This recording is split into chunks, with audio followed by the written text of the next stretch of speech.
Welcome my channel.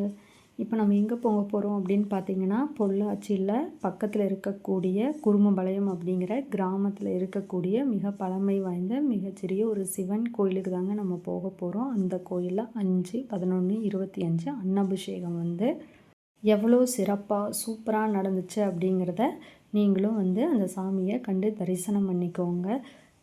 வருஷத்தில் ஒரு நாள் வரக்கூடிய இந்த அன்னாபிஷேக பூஜையில் கண்டிப்பாக எல்லாரும் தரிசனம் பண்ணிக்கிறது நம்மளுக்கும் நம்ம குடும்பத்துக்கும் ரொம்ப நல்லதுங்க. வாங்க பார்க்கலாம்.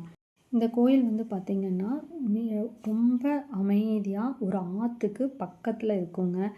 இது இன்றைக்கி அன்னாபிஷேகம் அப்படிங்கிறதுனால இவ்வளோ கூட்டம் இருக்கிறாங்க. ஸோ மற்ற டைமில் நம்ம போனோம் அப்படின்னா இங்கே கோயிலில் ரொம்ப அமைதியாக இருக்குங்க. சிவன் மட்டும் அப்படியே தவம் பண்ணிகிட்ருக்கிற மாதிரி இருக்கும். ரொம்ப அமைதியாக அந்த தண்ணி சத்தத்தோட ரொம்ப காமாக இருக்கும். சுற்றி வர ஃபுல்லாக பார்த்திங்கன்னா பசுமையாக இருக்கும். சுற்றி எல்லாமே பாருங்கள் ஒரு தென்னந்தோப்பு தான். ஸோ இந்த தண்ணி சத்தம் மட்டும்தாங்க அப்படியே ஒரு ரிதமாக கேட்டுக்கிட்டே இருக்கும். அமைதியாக உங்களுக்கு எவ்வளோ மனசுக்கோ கவலை இருந்தாலும் இந்த இடத்துல நீங்கள் ஒரு 1/2 hour உட்காந்துட்டு போனீங்க. இந்த தண்ணி சத்தத்துக்கும் சிவனோட அப்படியே அந்த தவத்துக்கும் ரொம்ப அமைதியாக இருக்குங்க மனசுக்கு. ஏன்னா ரொம்ப பழமையான கோயில் அப்படிங்கிறதுனால இங்கே வைப்ரேஷன் உங்களுக்கு ரொம்ப நல்லாயிருக்கும். கீழே விழுந்து கும்பிடும் போதே நம்மளால் அந்த இடத்துல உணர முடியும். பாருங்கள் எவ்வளோ அழகாக போகுதுன்னு தண்ணி.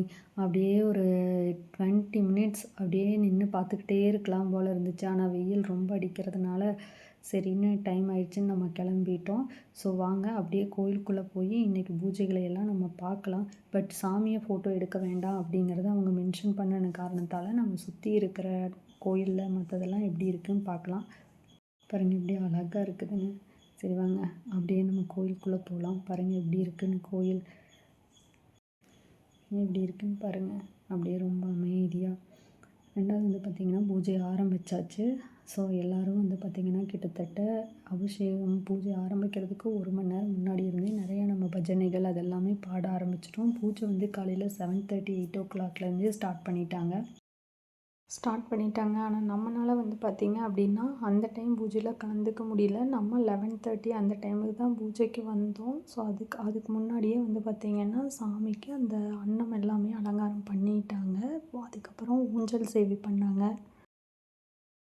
இந்த ஊஞ்சல் சேவையில் பார்த்திங்க அப்படின்னா விருப்பப்பட்டவங்க சாமியை வணங்கி அவங்களையும் ஆட்டி விட்டு அம்மா ஐயனை தரிசனம் பண்ணிக்கலாம். அதை பண்ணி முடித்ததுக்கப்புறம் அங்கே இருக்கிற எல்லாருக்குமே பார்த்திங்கன்னா மஞ்சள் கயிறு கொடுத்தாங்க. அதையும் நம்ம வாங்கிட்டு அதுக்கப்புறம் நந்திக்கு பூஜை பண்ணினாங்க. ஸோ அந்த பூஜையும் நம்ம சிறப்பாக தரிசனம் பண்ணிடுறேன்.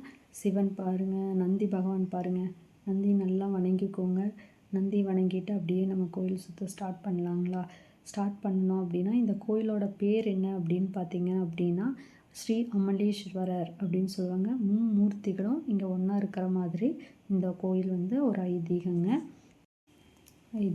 ஸோ நீங்களும் அவரை தரிசனம் பண்ணிக்கோங்க. ரொம்ப அலங்காரம் பண்ணியிருந்தாங்கங்க. அப்படியே கோயில் சுற்ற ஆரம்பிக்கலாங்களா. ஸோ இது பார்த்திங்கன்னா சிவன் ராத்திரி அன்னைக்கு அங்கே பக்கத்துலலாம் பார்த்திங்கன்னா ஆர்கெஸ்ட்ரா கும்மி அந்த மாதிரியெல்லாம் போடுவாங்க. நைட் ஃபுல்லாக இங்கே பூஜை நடந்துக்கிட்டே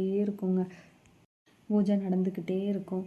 அப்படியே போனோம் அப்படின்னா சண்டீஸ்வரர் அவரை வணங்கிட்டு அந்த பக்கம் சைடு அப்படியே மெதுவாக நல்லா பின்னாடியும் சிவனை வணங்கிட்டு அப்படியே அந்த பக்கம் போனோம் அப்படின்னா தட்சிணாமூர்த்தி ஆண்டவர் இருப்பாருங்க. இந்த கோயில் பார்த்திங்கன்னா பழைய ஸ்டைலில் தான் இருக்கும். மிக பழமையானது அப்படிங்கிறதுனால வேறு எந்த ஆல்ட்ரேஷனும் இங்கே யாரும் பண்ணலைங்க. அப்படியே மெயின்டைன் பண்ணுறாங்க. அடுத்து தட்சிணாமூர்த்தி ஆண்டவர் அவரை வணங்கிக்கோங்க. அவரை வணங்குனீங்க அப்படின்னா உங்களுக்கு கோடி புண்ணியம் அப்படின்னு சொல்லுவாங்க. ஸோ அவரை இந்த நல்ல தரிசனம் பண்ணிக்கலாம். அப்புறம் அப்படியே முன்னாடி போனோம் அப்படின்னா அன்னதானம் கொடுத்துட்ருக்குறாங்க. எவ்வளோ பேருன்னு பாருங்கள். கிட்டத்தட்ட இந்த பூஜையில் ஒரு 600-700 பேர் கலந்துருப்பாங்க. அதுக்கப்புறம் இந்த அன்னதானம் முடிஞ்சதுக்கப்புறமா ஒரு 3 மணி அளவில் சாமி மேலே படைக்கப்பட்ட சாதம் நம்மளுக்கு கொடுக்குறோம் அப்படின்னு சொல்லியிருந்தாங்க. சாதம் காய்களால் தானேங்க அலங்காரம் பண்ணியிருந்தாங்க. அதை மக்கள் எல்லாருக்கும் கொடுக்குறோம். 3 மணிக்கு மேலே பொறுமையாக வாங்கிக்கோங்க அப்படின்னு சொல்லியிருக்கிறாங்க. ஸோ அதுக்கு முன்னாடி அன்னதானம் பாருங்கள். எத்தனை பேர் வந்தாலும் சாப்பிட்லாங்கிற அளவுக்கு அன்னதானம் போட்டுக்கிட்டே இருந்தாங்க. நீங்களும் இந்த சிவனை வழிபட்டு அருள் பெற்றுக்கோ.